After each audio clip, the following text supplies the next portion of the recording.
Hello, hello. Good evening, good morning, good afternoon, wherever you may be. Welcome to That Mill podcast. My name's Omer. Joining me today, I've got Stephen. Hello.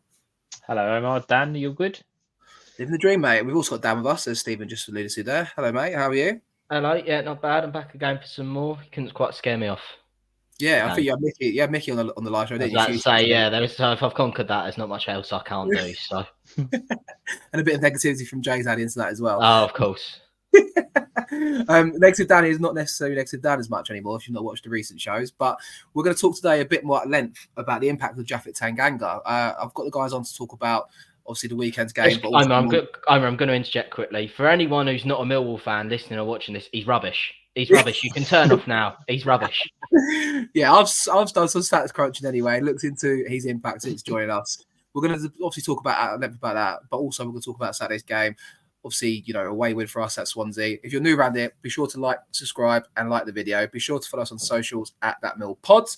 I'm going to run the intro, and then we'll get straight into it. Language you don't usually hear on television. Millwall in London's Dockland. No one likes it, but we don't care. We're That Millwall podcast. Loud every Friday night right here. Legends like Jimmy Abdul take a share of the kitchen or two. Super Neil Harris, a fucking legend too. Through the good times and in this life, we support the Lions all our life. This ain't no place for fancy feet. This is fucking Millwall through and through. Located on our very own John Benison way. Let them walk on, let them have their say. Millwall till we die. With That Millwall podcast, loud every Friday night right here.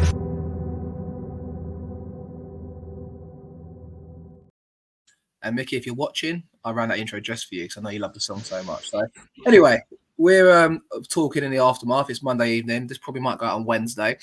We're still living on the cloud, aren't we, guys, after Saturday's win? Stephen, I'll come to you first. What's your thoughts on that game? Obviously, yeah, a 1-0 away win. Shithouse 90th minute goal from Casper de North, of all people, which I'm sure you're both going to mention to me in a minute. How are you feeling after that win, mate? Shithouse FC returns. Look, I think there's a little bit of realism, and we spoke about it on the live last week, that there's no one to fear in this division. And I think both of us, Omar, we were quite confident on the live that we were going to go there and get a result. Okay, we didn't quite play how we thought we were going to, but there isn't anybody to fear. If you just stay in the game and don't make silly mistakes, you get your chance. And obviously, in previous weeks, I'd been pretty critical of our usual number 10. And with a replacement on the pitch, we managed to find a winner. But it's topped off a great week. 7 points, up to 10th. Can't really ask for much more than that, can you?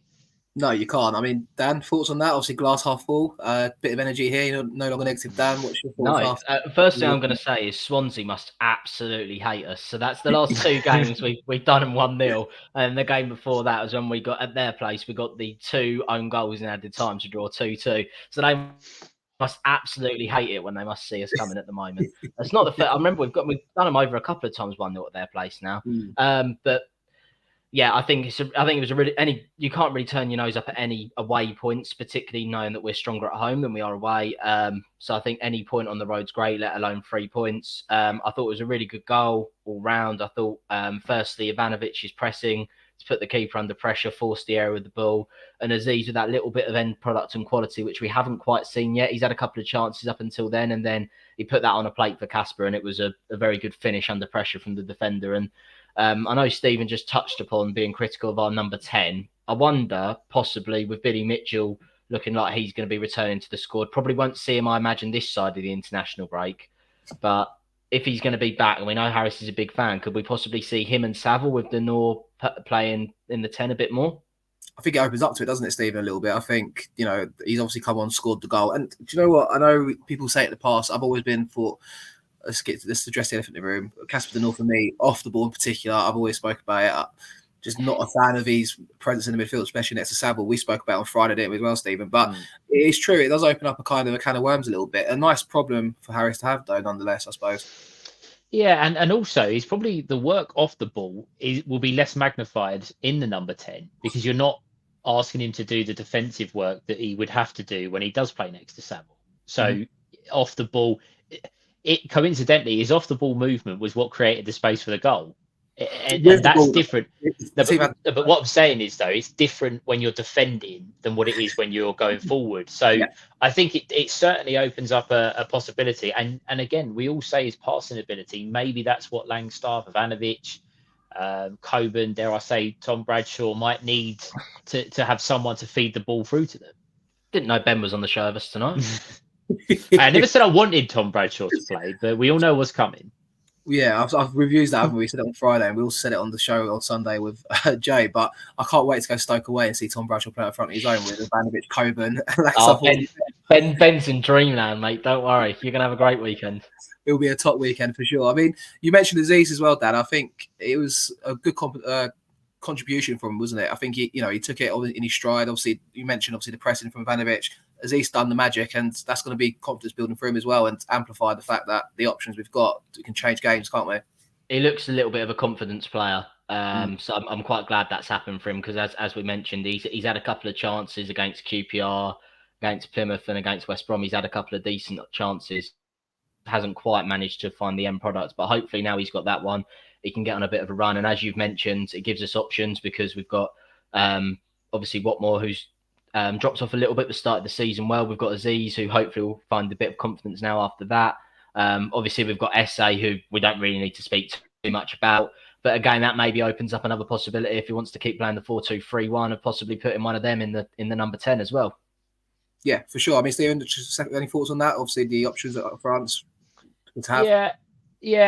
The thing is that we're gonna hopefully get into a position where the attacking options that we do have available, we're gonna have a large number of forwards. I know they, might have out and out strikers and wingers. So I think it'd be a good thing. I think having Aziz firing on all cylinders might spell perhaps the end of the road at Millwall for Idemo Amaku, because I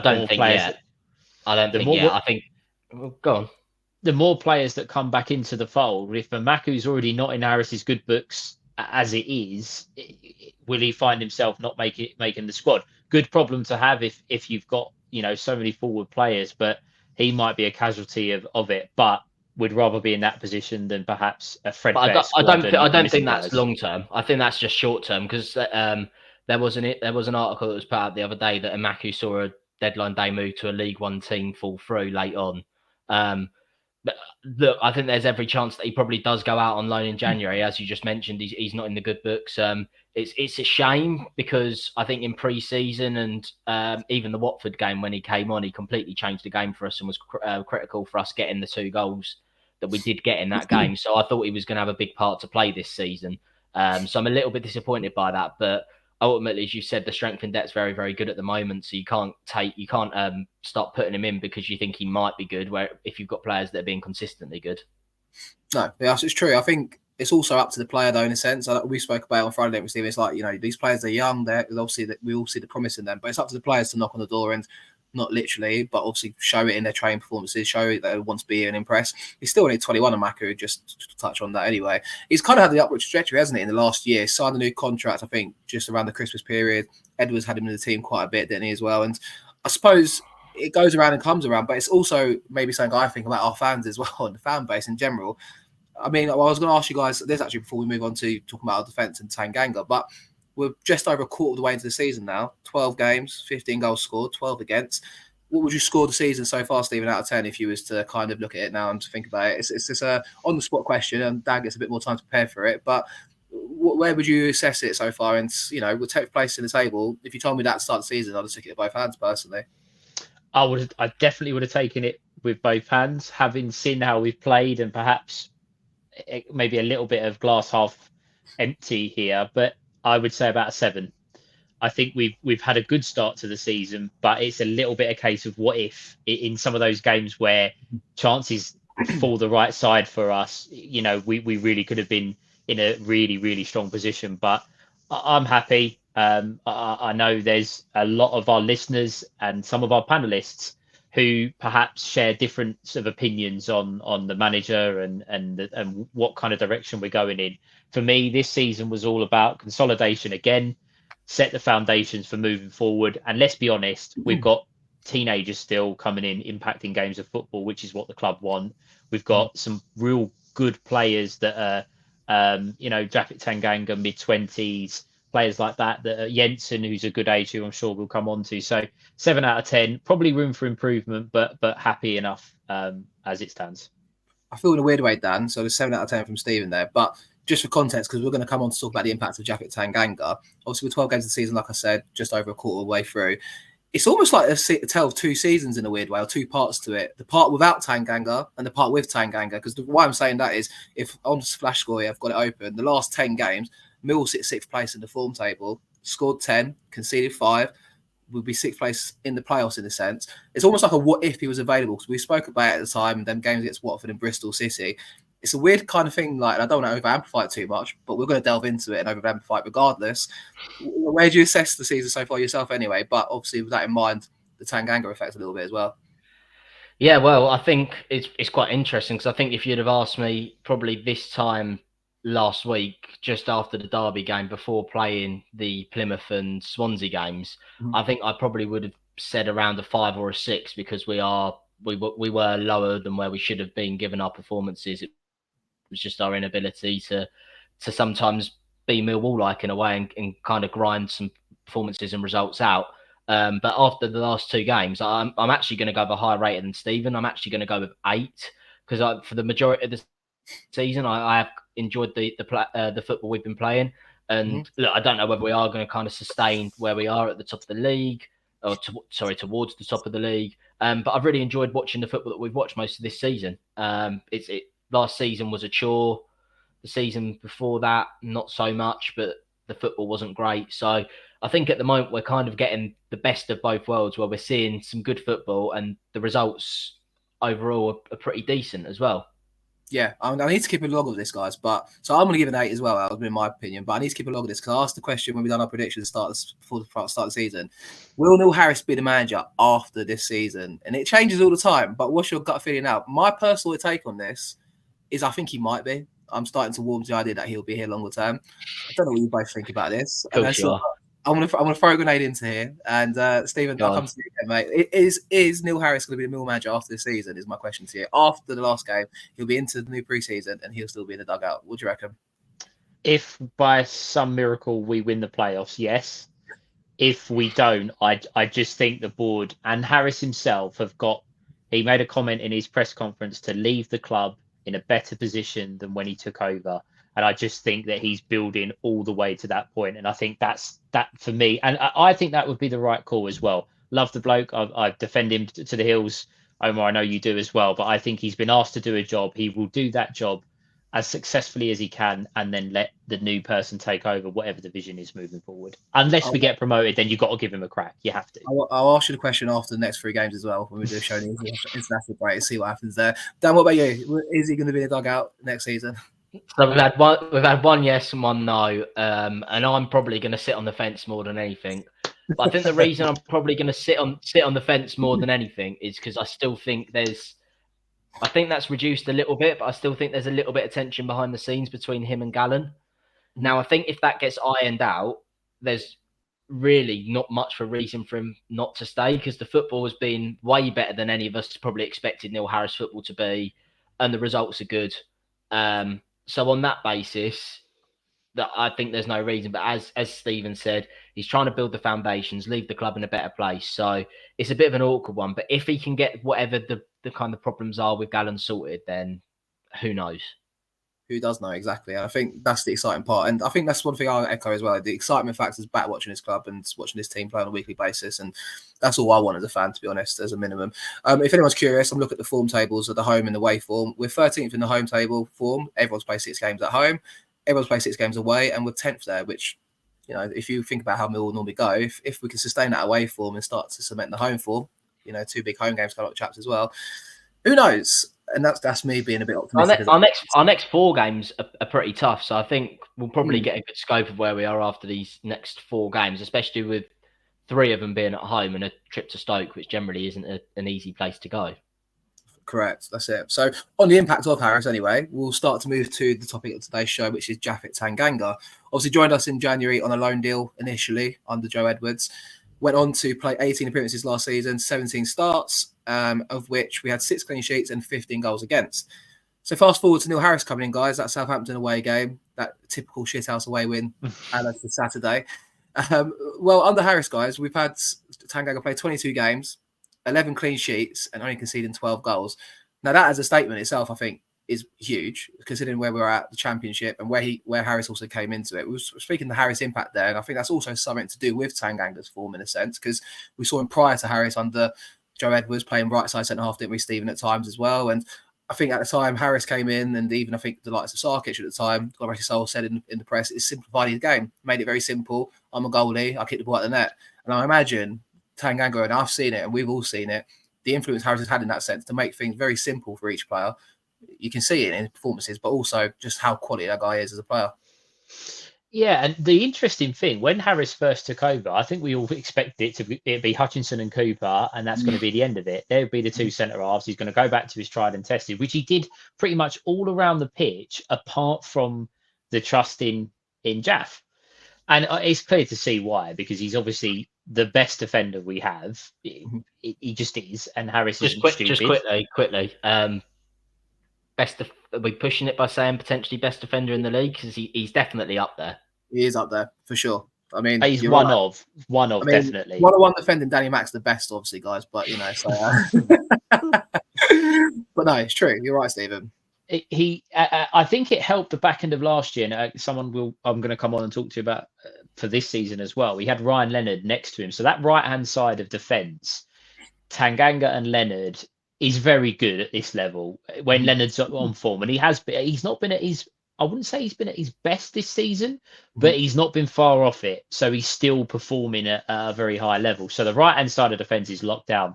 Those two are absolutely, have nailed it. And I think the other thing with Tanganga is if you watch him, it's not necessarily about how quick he is, his tackling on the ball. It's just watching him watch the game. He knows where to be. He knows when the passes are coming in. More often than not, he gets in front of the forward to cut out passes. He's just a very, very good footballer.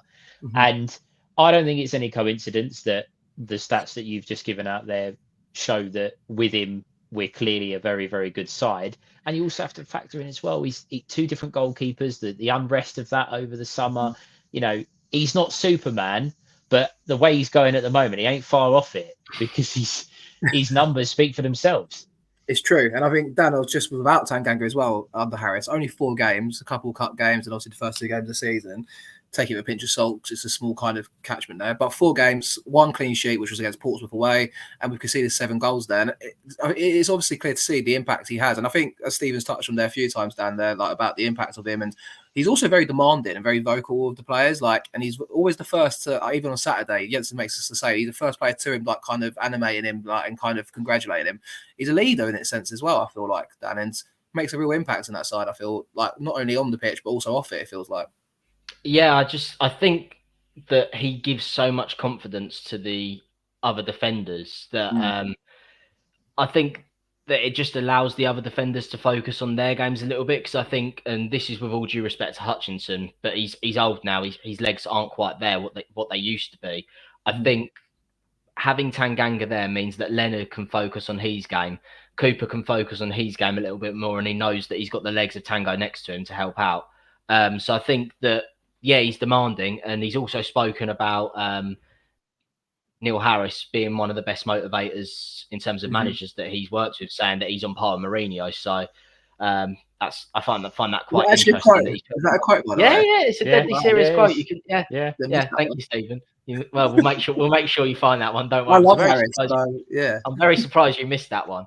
I wasn't. Yeah, as you said, I wasn't sure whether it was going to be back to the tried and tested when Harris came in, but Tanganga's made that spot his own. Obviously, really likes the club to come back. Unfortunately, I think it might be a case with other players in terms of, unfortunately, we might just have to enjoy him while he's here, because if he keeps playing the way he is, he isn't unfortunately going to be here that much longer. And one other thing as well, Omer, that I think you didn't mention when you did your stats overview there at the top, 2 crucial goals last season. Firstly, away at Southampton, which was just a rot stopper, just to get that first goal, get the relief and get a bit of confidence in. And then secondly, at home to Birmingham, what a huge game that was. Last minute to pop up with a header. Vital goals he scored so far for us. Yeah, you're 100% right. I mean, obviously, I'll focus on defence and being not looking at the other side. You're right, 100%. He's the impact he had, not only that in that sense, but going forward is, clear to be seen, obviously. And he's a threat. Obviously, at the minute, we're just aiming the corners at Jake Cooper, which is frustrating and infuriating to watch on a weekly basis. But he's there, Harris. If you're listening to this, Tanganga scored twice last season after you. Is your bet on Cooper to score any time every week going to shift to Tanganga? It might have to soon, honestly. Well, you know what happened the second you start doing that, don't you? Yeah, well, then maybe Jake could thank me afterwards and give me the money I should win for it instead. So I'll give you a goal bonus. Yeah, and obviously you mentioned that as well about convincing him to sign into someone. Obviously, it kind of dragged on for a bit. I don't think it actually happened until maybe the second week of July. Maybe I don't know. Some point happened the day of the Euro semi-final. What a great day all round that was, by the way. That's a good little memory dump. Thank you, mate. That's perfect. Actually. I've got the memory of Ollie Watkins scoring the goal now. Perfect. But yeah, like, obviously it took a while to get kind of over the line. Obviously, he proved his fitness in a sense because I looked at his injury record as well prior to joining us, and obviously it was spoke about. I actually didn't know this. I don't know if you two know this, but when he went to Augsburg, it was a loan with an obligation to buy, obviously subject to the appearances. And I didn't know that. I thought it was just a loan spell to prove his fitness, like how he came to us. But obviously, Tottenham kind of washed their hands with him in a sense, hadn't they? And said, look, he had his injuries. I think he got it in the 2022 season, Dan. I think it's Chelsea in January, I see here. And then for that, it was obviously a year and a half of just torrid kind of unluckiness for him. And he's got this knee injury that's, kind of looming in the background, but kind of foregone now because he's proven it, hasn't he, since he's come to us in January. But that is obviously a question mark over him. But the club convinced him to sign, him loving it here. A culmination of him proving his fitness. It's just like a match made in heaven from both our side, but also for the player as well. Oh, yeah, it must be perfect for him. And one of the things he spoke about when he joined was the fact he was close to home. He was settled because he's been jumping around a little bit on various different loan spells and not really playing his football. So to be close to home, I think, is also a big thing for him. And maybe that gives us a little bit of hope that we can keep him a little bit longer than we maybe all think he's going to be here for. But yeah, he just settles us down so much at the back, having him there. And again, like, he's very good in the air for someone who's not like incredibly tall. I think he's 5'11". He wins so much in the air as well. Like, if you don't panic when Tanganga's got the ball, do you? No, you don't, for sure. And you're 100% right. What I would say, the only thing I would say is that perhaps Japhet Tanganga, when he signed, and even on loan initially and then now permanently, is another one of those players that I'm not comparing him in terms of ability, but much like Mason Bennett, players that have got ability but have an injury record that has held them back in their careers. And his agent and Harris and the board, whoever, have probably said, let's be honest, they've probably said, look, prove your fitness, play week in, week out for us. You're loved by the fans. You're close to home, but prove your fitness and you'll get a move to where you want to be. He wants to be in the Premier League. We know that. It'd be great if he could do it for us, but we have to be realistic. So I think there is a little bit of a hint of that, but that all the while he's proven his fitness and he's keeping us in a steady position in the league. And as we've mentioned so many times on this show, it was a free transfer. He's English. He's still relatively young. Okay, he might be on a fair bit of money in terms of wages, but someone's going to have to come in and pay a serious bit of money to prize him away if the club have got some sense about them. So all the while it's going well, that value, much like another player who we don't need to mention, who's not very good. If anyone's listening, you don't need to look at any of our young English players. His value is only going to go up, and it's only going to benefit the club in that sense. I think as well, can I just interject quickly? Go on. Him speaking about Neil Harris the way he did, and this kind of goes back to the chat we was having on Neil Harris at the start. Will he be here? I think the thing that may another factor is Harris a big name? Is he going to get players in through the door? Like when you have a look at some of the other managers in the Championship, there's some other big managerial names who are going to get players in just on their reputation alone. With Tanganga being here and Harris massively improving him and getting consistency out of him, do you think that might make other players kind of around the Tanganga level all of a sudden look at the club, look at the manager and go, yeah, that's something I want to be a part of? I think so. That's what I was actually going to make that same point more or less there. Like he is like, although Harris isn't the name, you're right. I think one thing I think about Harris, not to make it about him too much now, but you've got these players with quality, but he's maybe he won't improve them. You could argue maybe not technically, or try not to, kind of improve their technical ability. He will improve the bits that should be a given to be a Millwall player, but maybe not the case in other clubs. That work rate, that effort, that kind of, never say die attitude, which I think then has also amplified the likes of Essay, I'd argue as well, maybe you could 100%, say. 100%. And I think, so like, although maybe he might not have the reputation or the kind of the star kind of famed name in the sense to attract players, maybe even like how Edwards did in a sense, because he was at Chelsea, he was involved with England, maybe had that a bit more reputation in that sense to attract players. I think if players are smart and savvy about it, and they also look at Millwall as a club and think, yeah, we can go for these players, but they can come to these clubs, they can come to us, and we can springboard them on something else. If not with us, then they can go elsewhere, as we say, Stephen. Hypothetically, right? You get to December and we're 3 or 4 points off the playoff. Say we're in the same kind of position, 10th, 11th, something like that. Big ask, but if we are, and you've got the likes of Romain Esse getting his attention, Tanganga getting his attention, young English players. We all know that in January we'll have to sign players, because every club does, if you want to make that little step up and push for the second half of the season. Instead of going, and no disrespect to anyone in League One or League Two, but instead of maybe going in that direction, you are going to your bigger clubs and saying, look what we've done with Japhet Tanganga. Look what we've done with Romain Esse. Come and play for us. Try and get us into that next bracket. Give us a boost to get us over the line. And I'm not saying every player would. Let's face it, not everyone's going to want to sign for Millwall. And I think sometimes people lose sight of that. But they might look at it and go, why can't I kickstart my career like Tanganga has? Why can't I do that? And then you start building a squad and a team that's got his quality in other positions, and that's how you move forward. And Harris is good enough is in my opinion good enough to do that, providing that we're in a strong position going into that transfer window. Totally agree. Dan, anything to add on that?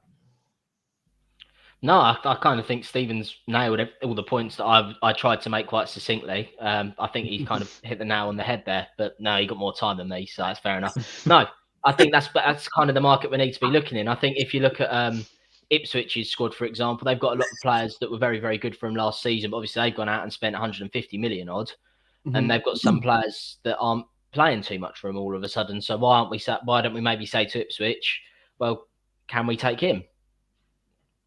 Yeah, it's true. And for the benefit of everyone listening, this is the Thoughts of That Mill podcast, not necessarily Stephen or Omer or Dan, just for the benefit of Dan. It's the Thoughts of That Mill podcast as a collective here. And if you like what you see, we're here most weeks, so be sure to subscribe and like the video. So there you go. I'm on here once a month, don't worry. Yeah, I know, it's your choice though, so that's fine. But couldn't afford his pay slip, could we, Stephen? It's just too much money to get someone in that's of his fame. He just wants to travel for Plymouth away paid for, and we can't stretch the budget that much. Let's move back to the defence in general then. Obviously, we spoke about Tanganga's impact there. Obviously, we mentioned changing the goalkeeper as well and the kind of impact of that. It has been a lot of change, hasn't it? Despite having the ever-presence in that back four, it feels like it's been a bit of a gradual change process as well, Dan. But what do you think, like, on the fact of, obviously, in recent weeks, Harris has been playing Danny McNamara away from home, obviously against sides that normally have a bit more of the ball, and we're playing Joe Bryan in the home games. Obviously, it seems to be recently introduced. Obviously, West Brom away, Swansea away at the weekend. I think Harris is maybe being aware of the opponent, but also kind of shoring things up. But it seems to be working so far, I feel like.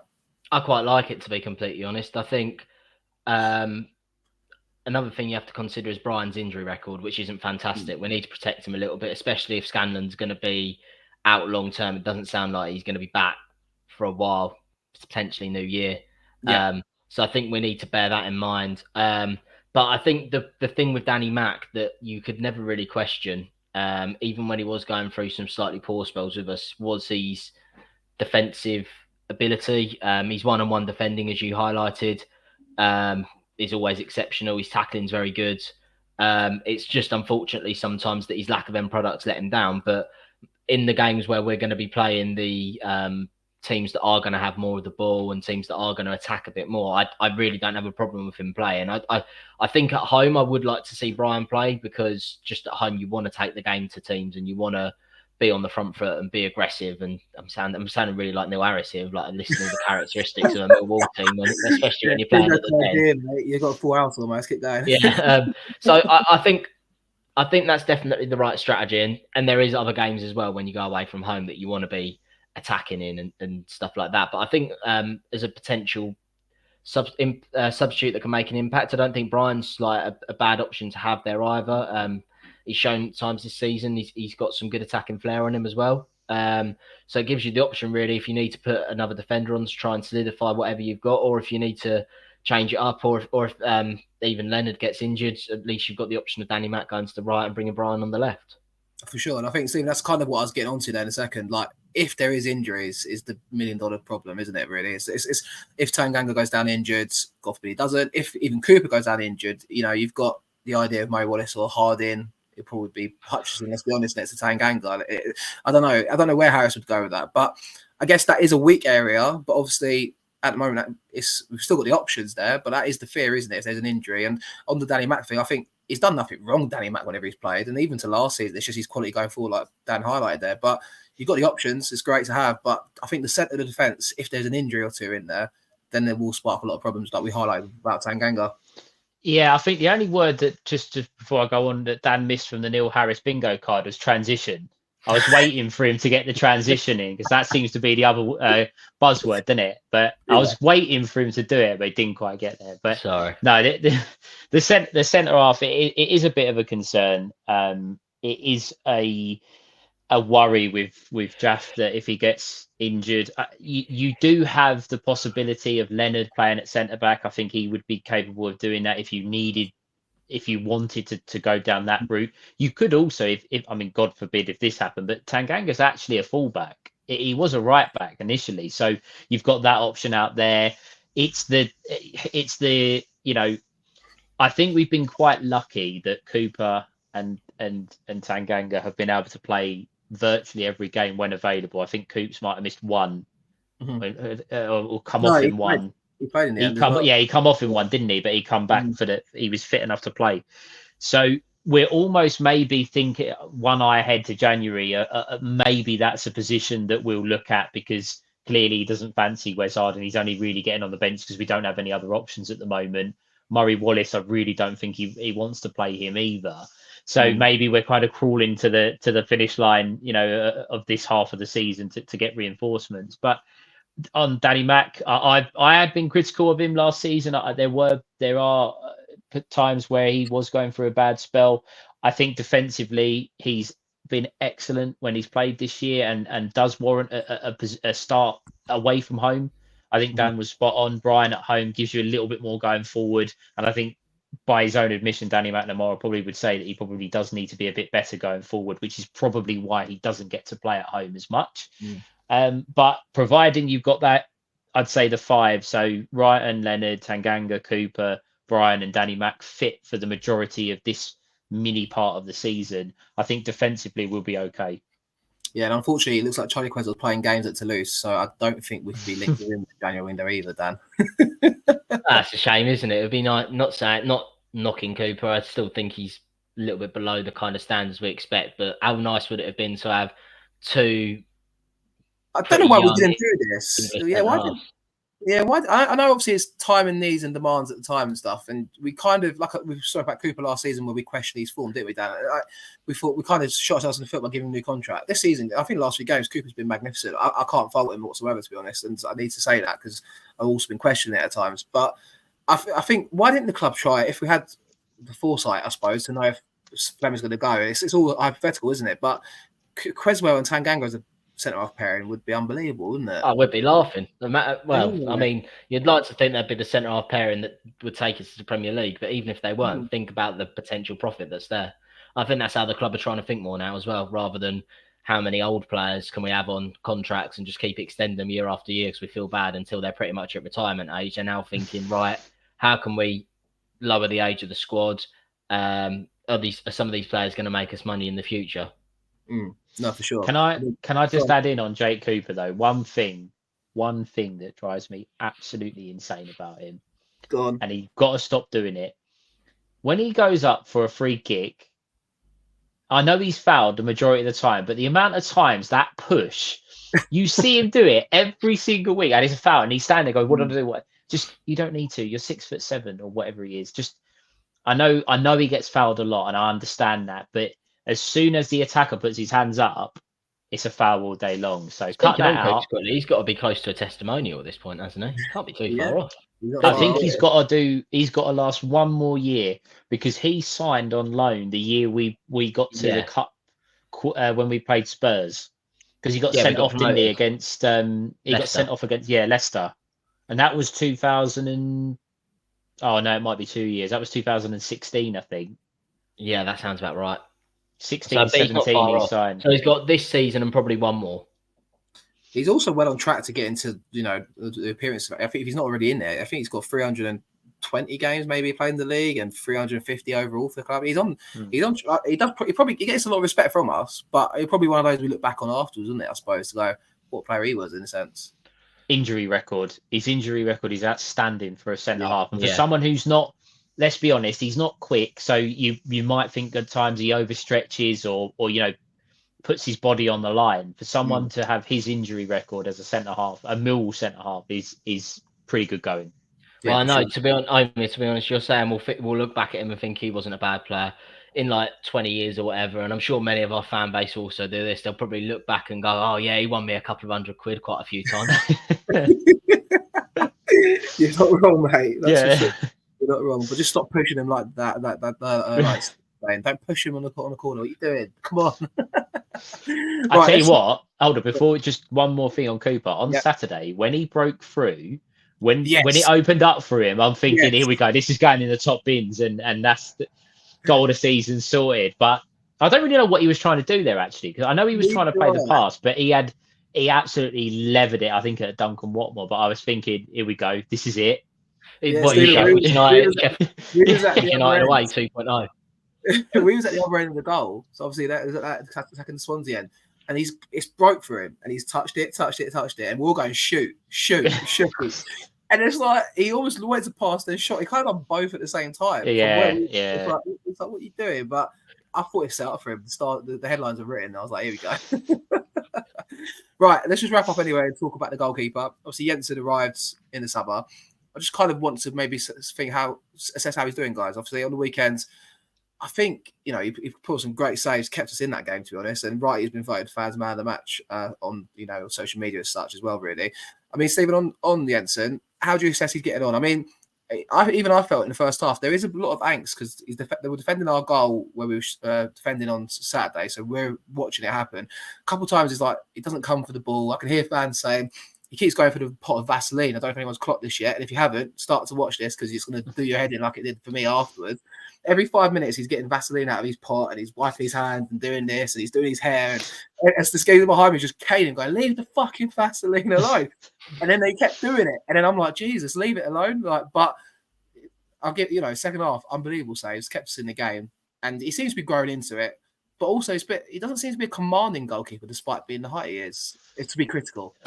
It's a really weird case, isn't it? Because you think that a big goalkeeper like him would come out and want to claim and be really good at commanding the box.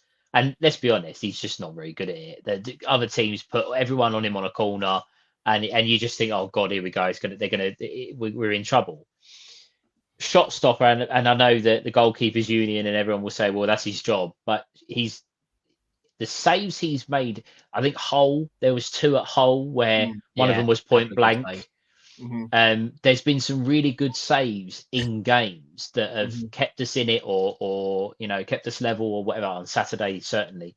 So I do think there's a good goalkeeper in it, and I can understand why he got the number of clean sheets he did last year in League One, because teams were probably not as technically savvy, shall we say, of surrounding him in League One and being able to put the ball on a sixpence, so to put him under pressure. They were having shots at him and they just couldn't get past him. So I think he's been okay. I think, as most goalkeepers at Millwall, I think even Bart when he first joined us was also he had a little bit. He had a little bit shaky. Obviously, Matty Sarkic, who also went for a little bit of a shaky spell. So I think it'll be okay. I just would love to see, one, if the sun is out, please, for the love of God, wear a hat. Like, I know it's old school, but just I imagine the club shop's probably out of stock. We'll bring his own personal one. The club can reimburse him or anything, because it's so frustrating because you see him like this at home, and you think, well, that's a problem because you want to have two hands free. And I think that maybe just some more work. We've got some big centre halves. Put some work in and try and get him some confidence at coming from set pieces. But I think he's doing all right. I think he's doing all right. I agree as well. I think obviously you touched on his accolades from last season. He was voted the goalkeeper of the season in League One last year. Kept 19 clean sheets in 45 games, a shot save percentage of 77%, which is the highest in the league last season. Well, I just found this stat randomly looking for it on Twitter, but it does say one drawback was his distribution, which is something I've noticed as well. 41% pass completion rate for a goalie, which obviously kicking it long all the time, perhaps maybe at Lincoln. So take it as you see it, I suppose, in that sense. But I have noticed it. But he also did set up Langstaff for a counter attack. Did anyone notice that on Saturday? He kicks it all the way over the keeper, all the way over the field, and basically we just won a corner from that. So I suppose it's 6.5 does another in it, Stephen. It's hard to say so far. But so far, I think if you was to rate him out of 10, what would you give him out of interest?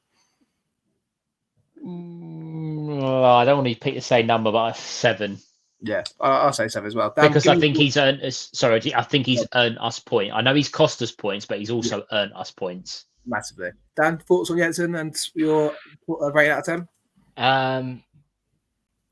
Yeah, I think you boys have put that quite nicely. Really, I don't have much confidence in him when he's kind of coming for crosses. I think we've seen that a couple of times. Obviously, I think with Watford on the opening day, and even more recently against Plymouth in the last minute. But as you mentioned, you don't keep 19 clean sheets in 45 games just because you have a good defence in front of you. You are a good goalkeeper as well. And I think I'm right in saying his dad actually has Premier League pedigree. I think his dad's Brian Jensen, who used to play for Burnley, off the top of my head. Is that actually his dad? I think it is. I believe it's his dad. Yeah. Do you want to VAR that? Well, no. What I was going to say was I remember being. Here you go. Here we go. Here's a little fun nugget. Well, I think it must be. I'll VAR it. I remember being 15, 16 years old, and you give the goalkeeper stick behind the goal. Me and my mates would give it a sit behind the goal. You do that. And he's made a shot at home. That's a gospel truth. He's obviously a big fucker. They called him the beast at Burnley, right? We're giving him a stick, and he's made a shot save, and we're going, you fucking wanker, all this sort of stuff. As you do to goalkeepers, the opposition, no one shoot me for it. It happens. He then turns and starts to walk towards us, and I was like, here we go. This is going to be interesting. My mate said, he's shitting himself. Even I'm a bit like, fuck me. And just like, and other people around us go, leave him alone. I was like, there you go, little fun nugget. I remember being 14, 15 years old, giving him a bit of stick, and his dad turned on me. So maybe I'm destined to not like Lucas Jensen, I suppose. Yeah, I've just Googled it, and his dad is indeed Brian Jensen. The beast. I didn't know that. Interested. There you go. So out of 10, hopefully his dad, I don't want to say the same as you two, so I'm going 7.5. I love this positive Dan, by the way, Stephen. Thoughts? I know. I was saying he's got to lose the tag. I think we need to come up with a new. The listeners, if you've made it this far, we need a new. Rather than negative Dan, we need positive's too easy, so we need another word for positive that we can start calling Dan moving forward. So put in the comments, and also I know Omer, you might have done this. If you could give us a rating for Lucas Jensen's start to the season and our season as a whole, so where you think we are as a club, that would be great, so we can kind of compare and see what other guys think as well. Perfect. Yeah, I think we're coming towards the end of the show anyway. Dan, any last words before we wrap things up, mate? No, as I said, it's next 4 games are very difficult. Hopefully 3 of them are at home, so hopefully we can get something out of the home games. Stoke's not an easy place to go, so hopefully if we can get some good results out of the next 4, then hopefully my positivity will continue. So let's just see where we are after the next 4. I think that's all I'm going to say. In the old Harris cliche we were saying to him earlier, Stephen, saying Stoke's not an easy place to go is the most stereotypical thing to say, isn't it, I suppose? But he's not wrong. Absolutely. I mean, I do definitely think we need to get Harris bingo cards for the next time we're on we do a show and see how close we can get to being like the man himself. To echo what Dan said, I would go the next 3 because it's the international break. Yeah. I know Sunderland, it is a tough game. They're top of the league, but it's the first one back. But see where we are at the next 3. Take stock. I would imagine at that time as well, we're probably going to have most of the injured players at least back in training, back integrating in the squad. So we'll have hopefully quite a large, fully fit squad to attack the Christmas period. But competition as it stands, I don't think look, we all would love to be top of the league, let's be honest, but I don't think we can ask for that much more we say they're judged on where we are in the league. I think we would all take hand off right now for 10th come May or end of April, whenever the season ends. So hopefully it continues. Well, thank you, chaps, both for joining me today. I think, as you both said there, I mean, 10th place in the table, players to come out of injury, all positive vibes. I'm not going to get too carried away here, but I'll see you guys at the end of May at the player final. So anyway, if you're new around here, be sure to like the video, subscribe if you're new. Be sure to find us on socials at That Mill Pods. It's a collective view of That Mill Podcast, not anyone's individual views as well, just to reiterate that point from earlier on. And that's us. We'll be back soon on Friday for Friday Night Live to preview Sunday's game at home to Burnley. See you then. Thank you very much.